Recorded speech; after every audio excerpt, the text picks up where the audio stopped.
Your dog is watching you right now, and there's a very good chance that what is going on inside their head when they look at you is something science is only beginning to fully understand. We tend to assume we know our dogs. We live with them, we feed them, we play with them, we talk to them like they understand every word. But when it comes to one specific question, whether your dog actually knows when you're trying to help them, the answer is far more layered and genuinely astonishing than most people realize. Stick with me until the end of this video, because the science here is going to completely reshape how you see every interaction you have with your dog. Let's start with something that makes dogs genuinely unique in the entire animal kingdom. Over roughly 15,000 years of living alongside human beings, dogs did not just learn our habits. They evolved at a biological level to read us. Cognitive scientist Brian Hare at Duke University has spent years studying this, and what he found is remarkable. Dogs can follow human pointing gestures to locate hidden objects. Chimpanzees, our closest living relatives, largely cannot do this. Wolves raised by humans can't either. Your dog has a cognitive ability specifically calibrated to understanding human intention that no other animal on Earth has developed to the same degree. Think about what that means. Your dog is not simply reacting to your behavior, they are reading the intention behind it. So when you reach down to help your dog, whether that means removing a thorn from their paw, or untangling a leash wrapped tightly around their leg, or carrying them away from something dangerous, your dog is not just experiencing the physical sensation of your intervention. Their brain is doing something far more sophisticated. It's running an assessment of your behavior, your body language, your tone, your movements, cross-referencing all of it against a library of social signals that took thousands of generations to build. Here's where things get interesting. Dogs have what researchers call a left gaze bias when looking at human faces. When your dog looks at you, their eyes instinctively move to the left side of your face first. That is the side most controlled by the right hemisphere of your brain, which is the hemisphere most involved in processing emotion.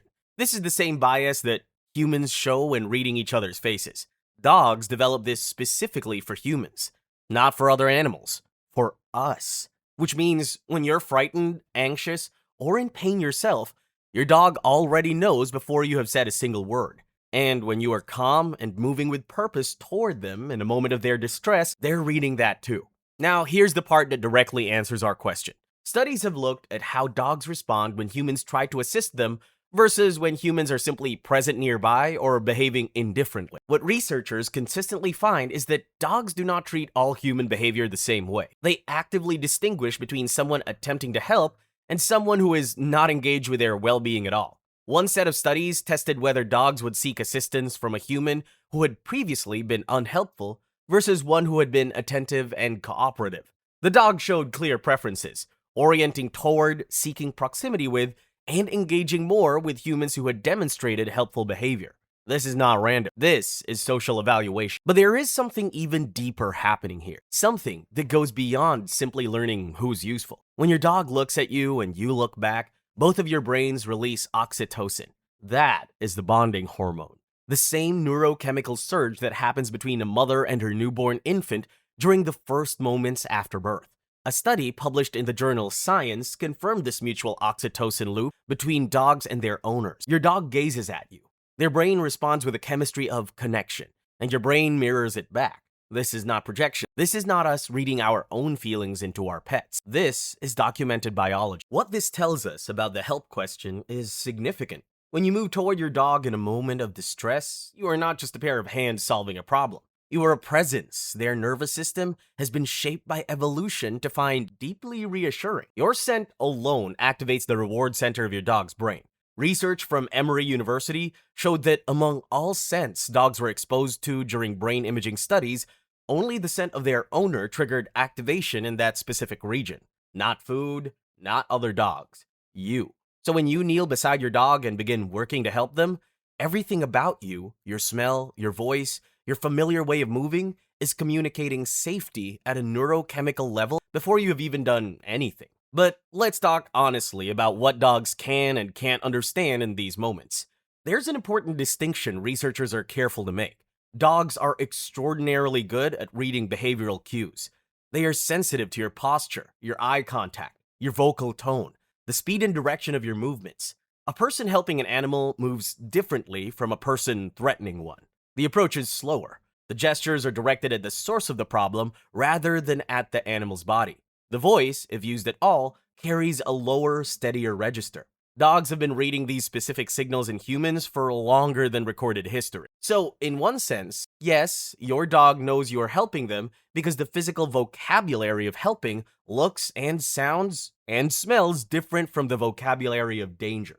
What we can't say with certainty is whether your dog understands help in the abstract, philosophical way we do.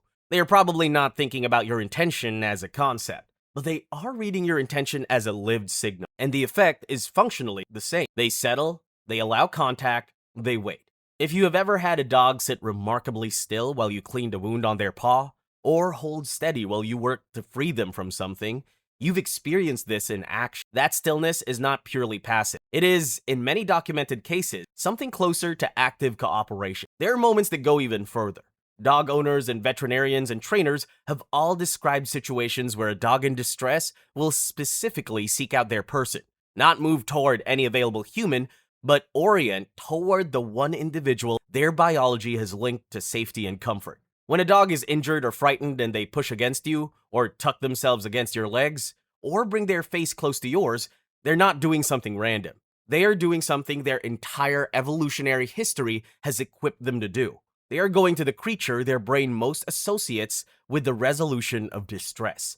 And the relationship is not one-directional. Because dogs are so finely tuned to human emotional states, they are often aware that something is happening between you even before the helping action begins. Research has shown that dogs pick up on micro-expressions, those tiny, fleeting shifts in facial muscle that happen faster than conscious thought. Your dog can read the difference between your worried face and your focused face, between the look you wear when something is wrong and the look you wear when you're about to do something about it. What makes dogs genuinely different from their wild counterparts in this regard is exactly that accumulated history. Wild animals have threat recognition systems calibrated to treat human proximity as danger.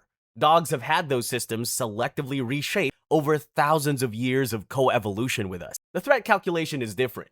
The default assumption is different. A dog does not need to work through the same cognitive override that a wild wolf would require before allowing a human to approach them in a moment of vulnerability. This has a practical side worth mentioning. The way you approach your dog when they're hurt or frightened genuinely matters. Moving slowly, keeping your voice low and even, making contact first with a less vulnerable part of their body, avoiding sudden gestures. All of these things communicate in a language your dog is already fluent in. You're not just being gentle for the sake of it. You are speaking directly to a threat assessment system that has been primed by evolution to respond to exactly these signals. And here's the thing that should stay with you after this video ends. Every moment of care you give your dog is landing somewhere real. When you help them, they're not processing it as background noise. They are registering your presence, your scent, your movements, your face. They're building a picture of you that is richer and more detailed than you can probably imagine.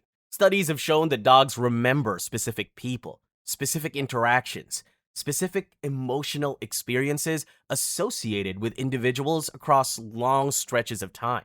The human who helped them becomes, neurologically, someone their brain associates with relief and safety. Your dog does not just tolerate your help. They recognize something in it. Not in the way you recognize a concept, but in the deep embodied evolutionary way that makes a dog brain say that this is safe, this is known, this is the one. And honestly, when you look at what 15,000 years of shared history is actually built between our two species, that might be the most extraordinary thing about it. Your dog knows you're trying to help them because, in every way, their biology is capable of knowing anything. You are already the answer to fear. You always have been.